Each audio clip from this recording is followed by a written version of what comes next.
Fala, criminalistas! Vamos dar prosseguimento agora ao nosso bloco e falaremos sobre a ilicitude. Nós já falamos sobre a conduta, nós já falamos sobre o nexo causal, nós já falamos sobre a tipicidade e agora nós falaremos sobre a ilicitude. Vamos ao nosso material. Ilicitude.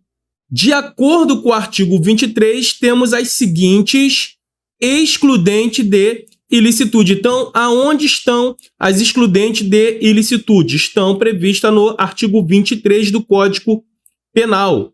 E olha o que ele diz. Não há crime quando o agente pratica o fato em estado de necessidade, em legítima defesa, podendo ser própria ou de outrem, em estrito cumprimento do dever legal ou, aqui é um outro ponto, tá? Exercício regular do direito. O que isso quer dizer, professor? Quer dizer que o próprio legislador, ele permite que uma conduta típica, que um fato típico, que algo é descrito no tipo penal como crime, que a pessoa ela se enquadra naquele tipo penal, ela se enquadra naquela descrição, por exemplo, matar alguém, ela permite que, se você matar uma pessoa, você não responderá por crime em virtude de você estar em legítima defesa, ou em virtude de um estado de necessidade, em virtude de um estrito cumprimento do dever legal, ou do exercício regular de direito. Então, vê se vocês conseguem me entender. A pessoa comete um ato ilícito, no sentido de, ela mata uma pessoa. Está descrito lá. Só que qual foi as circunstâncias? Eu quero saber qual foram as circunstâncias. Qual foram as circunstâncias que levaram aquela pessoa a matar? Não é só o fato. O fato é a morte. É o artigo 121. Pronto, a morte eu tenho, o fato eu tenho. Mas em qual circunstância? É isso que o direito penal ele quer saber. Qual é a circunstância? Porque o direito penal, você já sabe, é a última ratio.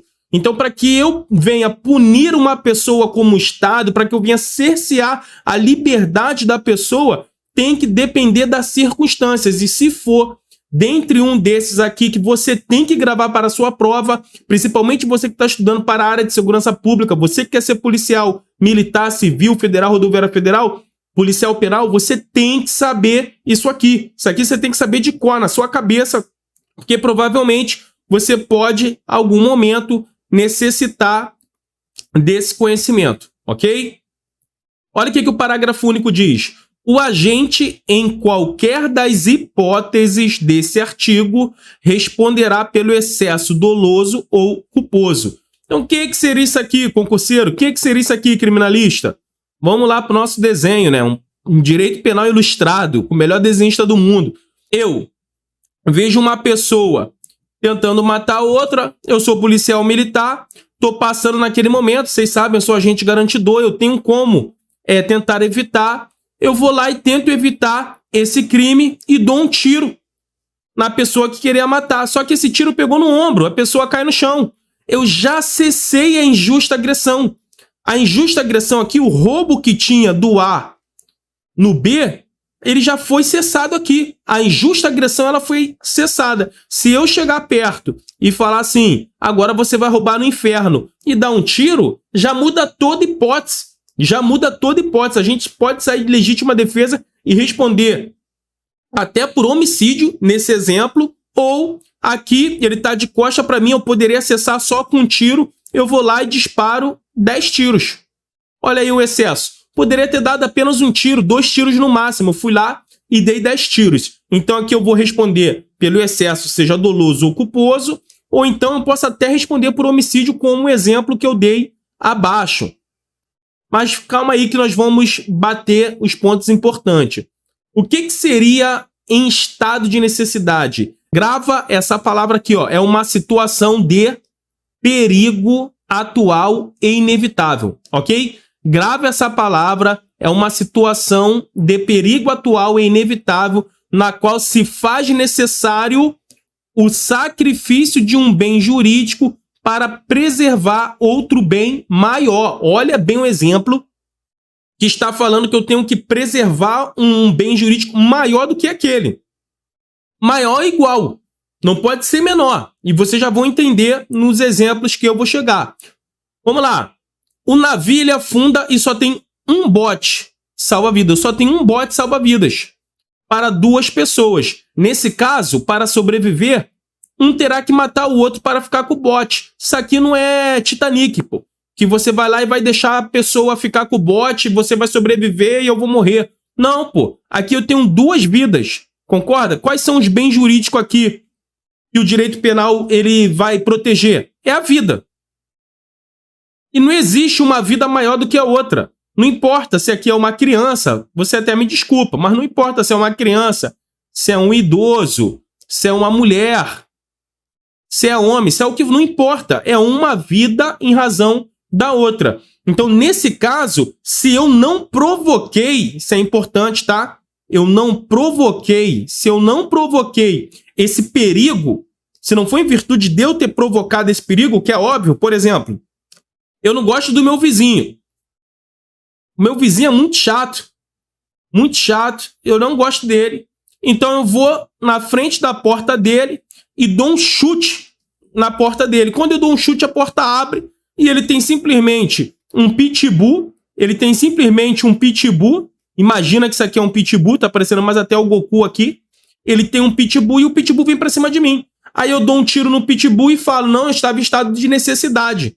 Mas não fui eu que provoquei esse estado de necessidade? Se eu provoquei de forma dolosa, preste atenção nisso, hein? Se eu provoquei de forma dolosa, como foi no caso ali, eu não posso invocar o estado de necessidade. Mas, se por um acaso na sua prova cair de forma culposa, parte da doutrina majoritária entende que se foi culposa, se você esbarrou, se você estava dirigindo e você acabou esbarrando no portão, você saiu do carro para ver, o portão caiu e o cachorro veio na sua direção, pô, você estava dando a ré, foi uma forma culposa que você bateu no portão e você dá um tiro e mata o cachorro, você pode sim provocar em estado de necessidade. Beleza? Então vamos lá, vamos continuar batendo. É em uma situação de perigo que o agente provocou culposamente, já expliquei isso para vocês, pode alegar o estado de necessidade? Sim, de acordo com a corrente majoritária, mas isso só culposamente. Isso aqui não vale se ele fez dolosamente. Então, para as provas mais bem elaboradas, para as provas nível mais difíceis, pode ter certeza que ela vai cobrar isso aqui. Que as pessoas, ela acaba se contendo ali com a letra de lei. Ela entende que estado de necessidade é um perigo atual, ele vai salvaguardar um bem jurídico devido ao perigo atual, ela entende isso aqui, só que ele pode jogar essa forma culposa, poucas pessoas já estudam isso aqui, ou ele pode jogar a forma dolosa, mas eu acredito que se vier na sua prova, vai vir de forma culposa e vai perguntar se ele pode invocar ou não estado de necessidade, e você sabe que sim. Se vier de forma dolosa, aí você sabe que de forma dolosa ele não pode invocar o estado de necessidade. Então, esses são os pontos chaves para você saber o que é o estado de necessidade. E cuidado que o estado de necessidade muitas pessoas confundem com a legítima defesa. Muitas pessoas confundem com a legítima defesa quando pega o caso concreto. Então, o que é o estado de necessidade? É uma situação de perigo atual. É uma situação de perigo atual e inevitável, na qual se faz necessário o sacrifício de um bem jurídico para preservar outro bem maior. Então, nesse caso, entre a minha vida e a vida do cachorro, a minha vida é maior. No caso do bote, entre 2 vidas que estão no pé de igualdade, não tem vida maior ou vida menor, ambos ali é vida, o direito penal ele protege a vida, uma pessoa pode ali acabar até matando a outra para ficar com o bote. Temos 2 tipos de estado de necessidade. Eu tenho o estado de necessidade defensivo e eu tenho o estado de necessidade agressivo. Então, são 2 tipos do estado de necessidade. Defensivo, o agente pratica o fato necessitado contra bem jurídico pertencente àquele que provocou o perigo. Então, vamos lá. O agente pratica o fato necessitado contra bem jurídico pertencente àquele que provocou o perigo. Então, uma outra pessoa provocou o perigo e aquele perigo que ela provocou vem para cima de mim, e eu vou lá em estado de necessidade eu acabo tirando a vida daquele cachorro, vamos dizer que outra pessoa soltou o cachorro e o cachorro está vindo para cima de mim. Nesse caso, eu mato o cachorro, seria um estado de necessidade na visão que defensiva, ok? O dono de uma casa abre o portão e o seu cachorro sai e ataca um transeunte. Então, é simplesmente esse exemplo aqui. O que seria o agressivo? O agente pratica o ato contra terceiro inocente, que não provocou o perigo. Então, o agente pratica o ato contra terceiro inocente. Um carro na contramão faz com que o motorista desvie para não ter um acidente mais grave. Porém, o motorista bate no portão destruindo uma moto parada na garagem. Então, isso aqui é um estado de necessidade o quê? Agressivo. Tá vindo um carro na contramão e você jogou e bateu no portão destruindo uma moto. Você vai ligar estado de necessidade agressivo. Nesse próprio exemplo acima ali, né, que eu ia falar anteriormente, no próprio exemplo acima, se o dono abre o portão, o seu cachorro sai para atacar uma pessoa e você está do lado e você mata, também se enquadra como estado de necessidade o quê? Agressivo, porque o agente pratica o ato contra terceiro inocente que não provocou o perigo. Tranquilo? Até aqui, acredito que esteja tranquilo.